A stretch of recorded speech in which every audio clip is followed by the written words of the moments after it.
രുക്മിണി സ്വയംവരത്തിൻ്റെ അടുത്ത ദിവസമാണ് കുചേല സത്കതി.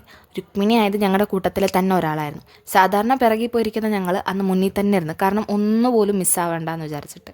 കുചേലൻ അഥവാ സുധാത്മാവ് കൃഷ്ണൻ്റെ കുഞ്ഞിലത്തെ സുഹൃത്താണ്. അവർ ഒരുമിച്ചാണ് സാന്ദീപനിയുടെ ആശ്രമത്തിൽ പഠിച്ചത്. വളർന്നപ്പോൾ കൃഷ്ണൻ ദ്വാരകയുടെ രാജാവും കുചേലൻ ദാരിദ്ര്യത്തിലുമായി.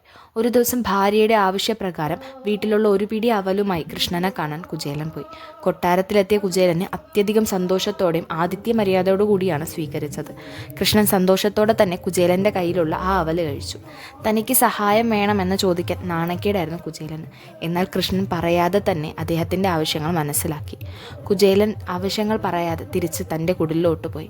എന്നാൽ കാണുന്നത് കുഞ്ഞി കുടിലിരുന്ന സ്ഥലത്ത് മനോഹരമായ വീടും സന്തോഷത്തോടെ നിൽക്കുന്ന തൻ്റെ കുടുംബത്തിനെയായിരുന്നു. കൃഷ്ണൻ പറയാതെ തന്നെ അദ്ദേഹത്തിൻ്റെ വിഷമങ്ങളെല്ലാം മാറ്റിക്കൊടുത്തു. സത്യമായ ഭക്തിയും സുഹൃത്തും സമ്പത്തിനേക്കാൾ വലുതാണ്. ഇതാണ് കുചേല സത്കതിയിലൂടെ പറയുന്നത്.